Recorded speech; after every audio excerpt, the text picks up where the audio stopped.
the stick hit me in the eye and the face, or on the head. I don't even know what the hell.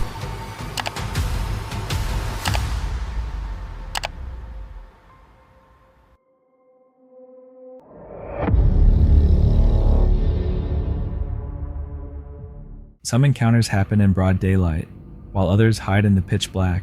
We're breaking down a viral clip of a snowboarder unknowingly chased by a predator, and a solo camper realizing he's being stalked in the dead of night. When the threat is invisible, how do you know when to run? This clip is a viral recording from 2026 starring Kelly Murphy. The entire event unfolds on a day with intense snowfall and very limited visibility. Kelly is snowboarding with her headphones in, fully absorbed in the experience, enjoying the run focused only on the sensation, not realizing that just behind her something dangerous was drawing nearer.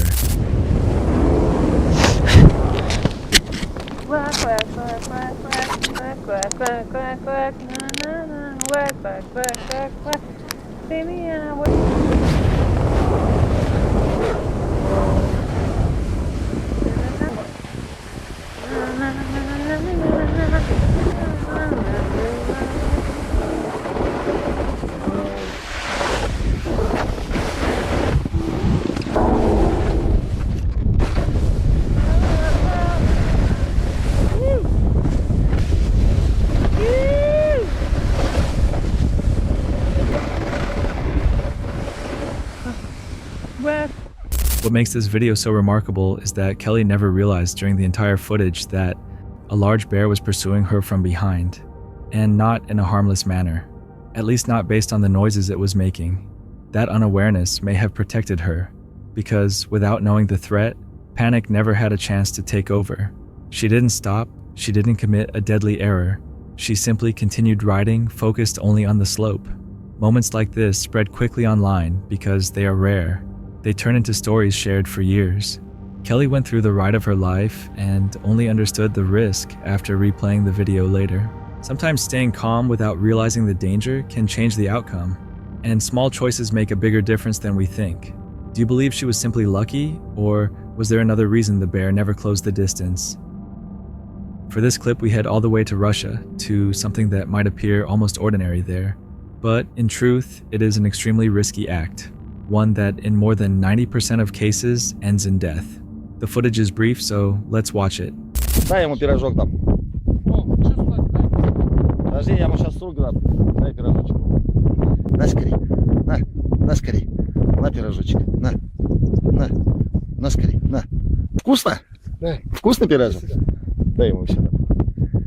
Иди скорей. На скорей. На пирожок. На скорей. Иди скорей, на.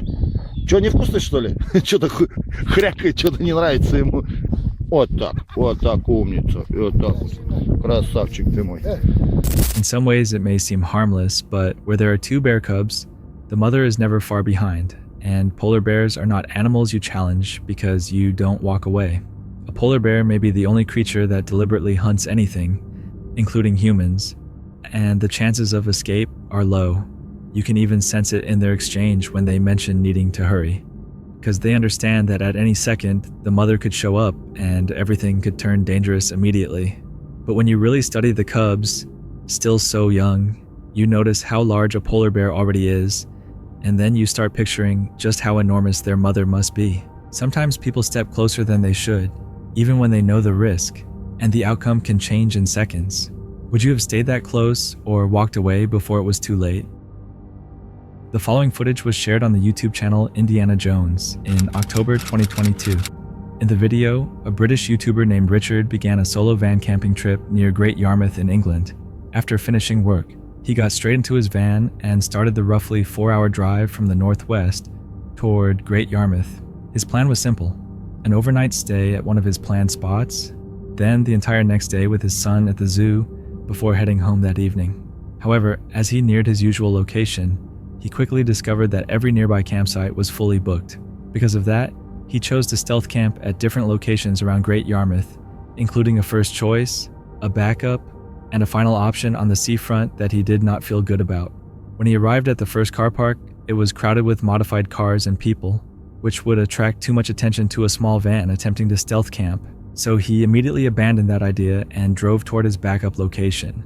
But along the way, major roadworks and diversions kept pushing him off the main highway and onto other roads. Now there's a couple of spots that I've staff camped down there before, on the way down there sort of thing. So when I get down to the first spot was full of cars. Joys are doing it on a Friday night.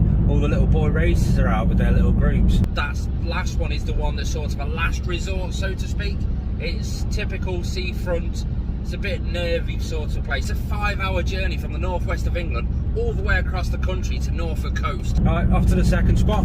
Uh-oh, we're coming up to roadwork signs. Keep seeing signs saying follow diversion. Just down here is my second spot, my second choice. Oh no, I'm just gonna have to go down to my third choice. It's the one I didn't want to have to do, but hey, it's the third choice. I know it's gonna be available when I get it. With no better option, he heads to a seafront parking area in Great Yarmouth he had hoped to avoid. When he arrived at the seafront, there had been a power outage, and he saw at least one other van or camper in the distance. The absence of streetlights and surrounding darkness made the area feel even more uneasy. He tried to get some rest, but in the silent, pitch-black street outside, he was suddenly awakened by movement around his camper van. I've just pulled up and I've got a light on this, that's how you can see me. So you've got a camper van down there, but it's absolutely pitch black. Got the lights on there, but it's quite eerie actually. There's my little paradise for tonight, because I don't want people to see outside. Full double bed that I'm sat on here. I'll see you in the morning. Good night. I think they're trying the doors. I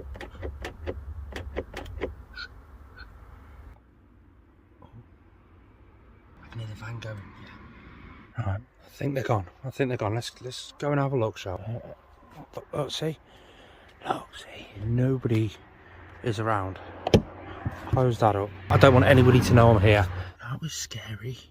That was a bit spooky. It's the first time that's ever happened to me. So I'm all locked up. I'm not moving. I struggle trying to find a spot. I'm dead shaky. After being jolted awake and feeling the van rock, Richard, shaken by the disturbance, grabbed a light and stepped outside to look around. He found that his fuel cap had been tampered with, suggesting someone tried to steal fuel or break in, but no one was nearby, the person likely disappearing into the dark. He went back inside, locked everything again, and attempted to calm himself, choosing not to leave so late at night. However, around 4 a.m., he was once again woken by movement near the back of the van. I think they're back. Right, that's it. I'm moving spots. It's a Friday night. I've had some time to think. It took me about half an hour to find another spot, and I've dumped it in that. I'm by a road, but I don't care. It's getting on now. I actually have to wake up, but it's a Friday night. This does look like a van. Doesn't look like a camper van. That's possibly where I made the mistake. I might just chop a window into the side of this just to make it look like a camper van. Worst case scenario, I've got a walking pole down there. I can do absolutely nothing with it. After the second disturbance, he had enough. He gathered his things, started the engine, and drove away, searching for a safer place than the seafront. Sometimes the smallest decisions about where to park can change everything, and not every threat needs to be seen to be felt. Do you think it was just bad timing, or was that spot always going to end that way? By morning, yet despite everything, he kept his promise, took his son to the zoo, and turned the day into a long, enjoyable break away from the previous night. We're walking underneath an acorn tree, and An acorn just hit me in the head. One hit the you in acorns the are just shin. flying up and hitting us in the head. Yeah.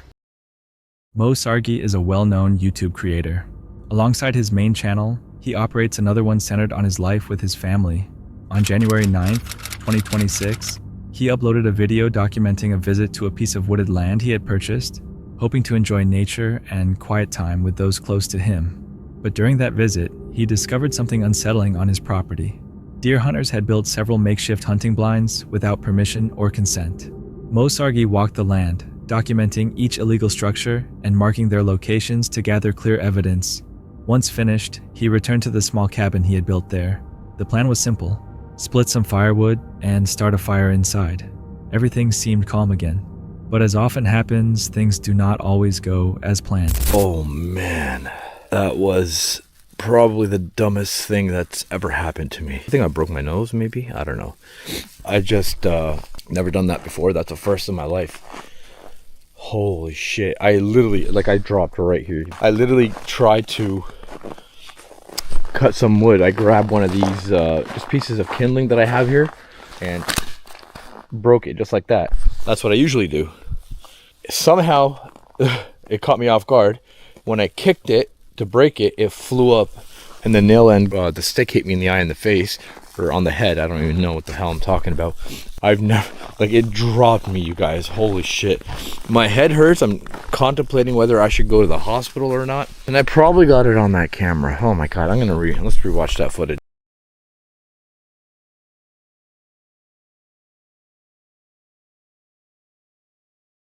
All right, good morning.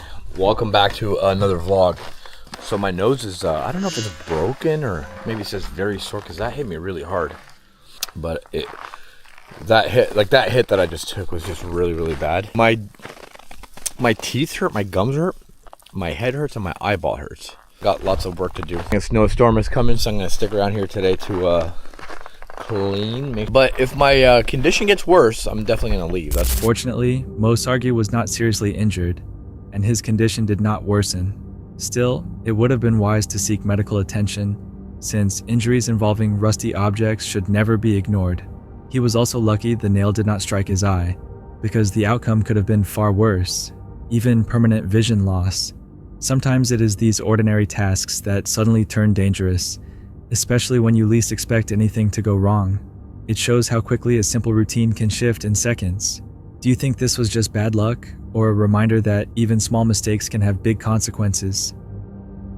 For this clip, we shift our focus to the channel WW2 History Hunter, a platform devoted to exploring history connected to World War II. The channel features investigations at locations directly tied to that tragic period of human history. Among its uploads, one particular video stands out. In it, the creator set up multiple trail cameras throughout a forest, hoping to record what he described as possible paranormal activity, specifically what he believed might be ghostly figures of soldiers from the war. After some time, he returned to collect the cameras, and what appeared in the footage was, at the very least, intriguing.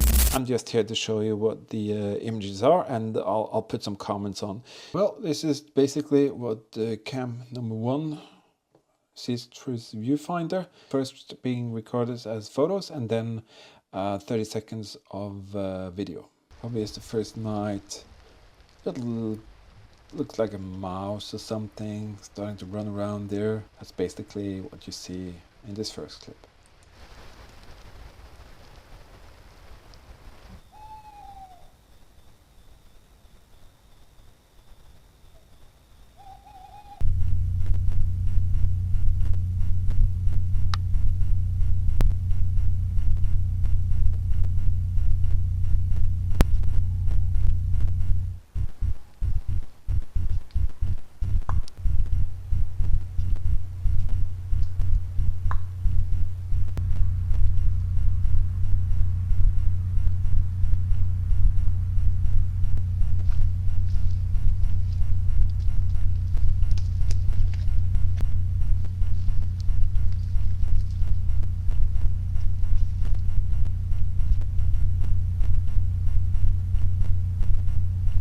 Alright, that was that camera there, and was tons and tons of stuff. Shadows, well, daylight shadows and wind and rain, all of that is there, but there are some pretty special things there. Second cam, I want you to take very good notice of the long branch in what position it lays.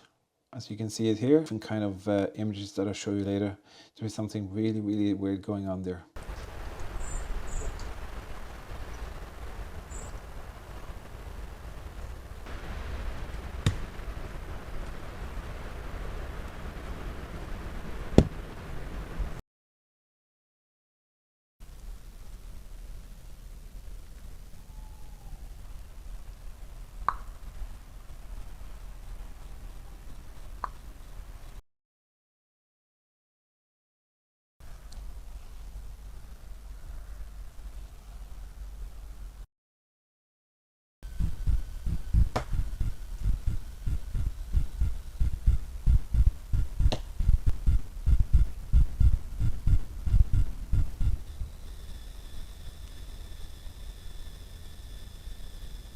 As this segment closes, it leaves behind more questions than clear answers.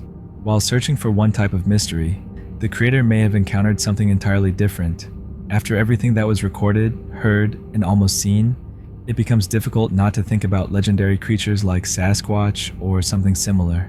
Of course, there's always the chance the situation was arranged. Do you believe this was a genuine mystery, or something carefully constructed to look that way? This footage was uploaded to the YouTube channel Moto Owen in July of 2023. In the video, a rider named Owen traveled deep into a thick forested area far from the main roads, accompanied only by his dirt bike and camera. As he moved farther into the woods, the atmosphere seemed to shift. He came across several bones scattered along the trail, pale fragments that appeared to be the remains of a deer or another medium-sized animal. The discovery clearly unsettled him, but instead of turning back, he chose to press forward, guiding his dirt bike through loose branches and uneven terrain that occasionally threw him off balance and nearly knocked him from the bike. After pushing through the rough path, he reached a section completely blocked by multiple large fallen trees, forming a natural barrier. He shut off the engine, stepped off the bike, and attempted to clear a way through the tangled trunks. For a brief moment, it was only him, the quiet forest, and the camera recording.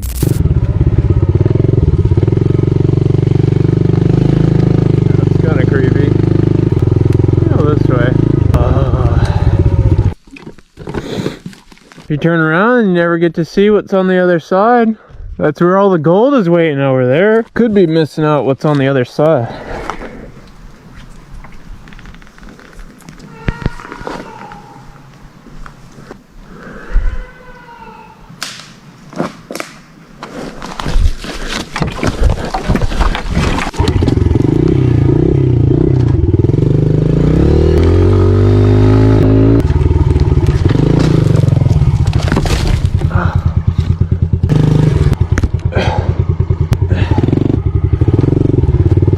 Then the situation shifted when loud, distorted noises echoed from somewhere within the trees.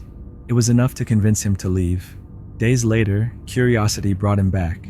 Retracing the same route, he once again encountered bones and a strange stillness in the forest. There's even more bones than last time. Looks like we've already passed it a while ago, but that tree is gone. Oh! It's just dark as hell in here. I'm probably gonna turn around soon. Oh, there's two ways. Holy crap, dude, this trail goes on forever. It just got really quiet really fast.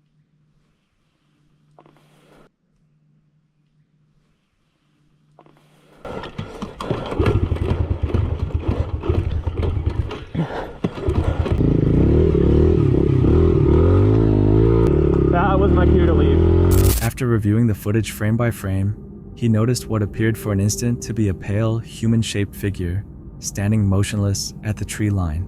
The image turned a routine ride into a lingering mystery. Sometimes the smallest details only become clear after the moment has passed. Do you think this was a simple misinterpretation, or something he truly was not meant to see? This clip from To the Wildcam channel, where the creator is known for his deep passion for wilderness survival.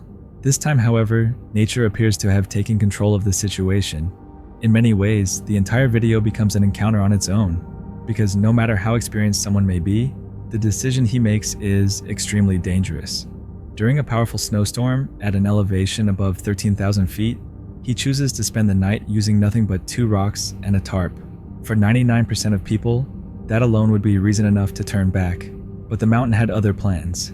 As darkness sets in, the blizzard grows stronger and temperatures fall to minus 39 degrees Celsius, a level of cold that offers no forgiveness. In conditions like these, even a minor error can become fatal. Nothing dramatic unfolds, yet the environment itself is deeply unsettling. He does not build a fire. Instead, he climbs into a sleeping bag directly on frozen ground. At temperatures this extreme, there's always the possibility of not waking up, no matter how many layers are worn. With heavy snowfall overnight, there's also the risk of being buried by morning.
It may show bravery, but it also raises questions about the limits people are willing to test.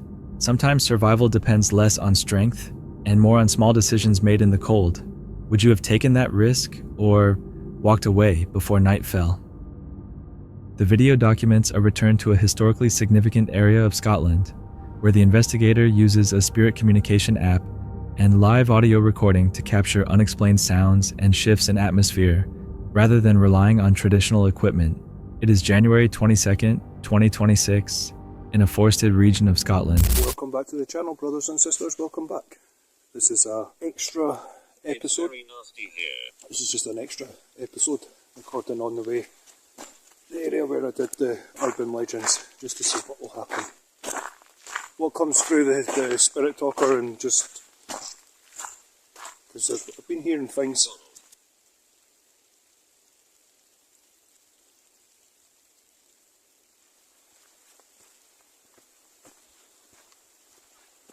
The forest is home. Before I started recording, it's actually said that a couple of times. Leave this place. No, I'm not quite ready to leave yet. Why should I leave? What's really weird is there's no, normally here, deer, owls, there's none of that tonight. So it's usually quite cool coming out and then you hear like the deer and the owls and stuff when it gets quiet, like, and usually I hear weird things. Take what resonates and discard the rest. Clear phrases begin appearing through the app, including warnings that suggest something negative is present, and that the investigator should not continue deeper into the woods. Just before coming down here, just before I came off the big trail up on, it started being a bit hostile. So, it's like, my own intuition was telling me that it's like a bit hostile. The messages immediately frame the area as hostile. As the walk continues, the atmosphere seems to change. What first felt neutral slowly becomes heavy and unwelcoming. Intuition signals possible danger, even though nothing visible explains the shift. Something getting thrown there. I think that's like the second time something's being thrown at me. So that gets thrown. A distinct sound, like an object being thrown, is heard nearby and confirmed to have happened more than once. With steep cliffs surrounding the area and no clear wildlife or visible source, the origin of the sound remains uncertain. Or even around the other bit. It's all cliff. There's a quarry at one point. Anyway, head over to... Yep, gonna head over. As movement continues through the dark terrain, the noises seem unusually close. The investigator references Scotland's ancient routes, historic battles, and long history of conflict as possible reasons for the oppressive feeling in the area. The episode ends without answers for the warnings or the unexplained sounds, leaving the experience unresolved. When multiple small details happen together, they can change how a place feels, even if nothing is clearly seen. Do you think this was simply heightened awareness and isolation, or something more? This segment comes from Som Investigators, a UK paranormal team exploring wooded areas and historic sites. It is January 10th, 2026 in Shotover Forest at Shotover Country Park. As night falls, the team notices the atmosphere feels very different from daytime visits. Heavy footsteps and snapping branches are heard nearby, seeming to follow them rather than pass by. Flipping moths, man. They're flying at the foot. You are surrounded. Who are we surrounded by? The Navy? My blood. Your blood? You are funny. Thank you. Okay, we're gonna move on. Get off me. Bloody moth. Spirit communication apps begin displaying unsettling words, including repeated references to the name Davies or Davy, which they connect to a nearby location called Davy's Bench. It was a full-on footstep. I'm stuck. I'm stuck. We've got that a couple of times now. It's warm. It's warm. I'm stuck and it's warm. Footsteps circle the group, and messages suggesting they are surrounded appear on the devices. What happens next shifts the investigation from uneasy to deeply unsettling. There was running. Running? Yes, there was 100% running. Like pitter-patter footsteps. I just heard 2.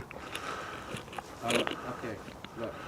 I recently investigated. One investigator feels sudden pain in the shoulder, while another reports their hood being tugged with no one close enough to explain it. Just over there. At the same time, bro. Yes, exactly the same time. Whoa. I just heard a voice. Nothing just got said on these, no? What was that? Bro, no, that's a stone. That came with some force. Did you just throw that at us? Bro, that was thrown at us. A strange light resembling reflective eyes briefly appears in the bushes but cannot be recreated. Bro, more blood. It's the same thing, but Yeah. last question. What's in the corner? What we need to be careful of in this forest. The door, like an exit or something. Yeah. Later, combined devices show imagery resembling blood-soaked surfaces, interpreted as a warning. Throughout the night, they experience repeated footsteps, disturbing messages, physical sensations, a thrown object, voices, and a fleeting visual anomaly. By the end, the forest does not feel openly hostile, but heavy and sorrowful. No answers are found, yet the repeated activity leaves a strong impression. When different signs happen at once, even small details can feel significant. Do you think this was fear shaping the experience, or something truly present in the woods? That's it for tonight. Which moment creep? Drop it in the comments. Have your own story, share it with us, and stay tuned. The next one is even darker.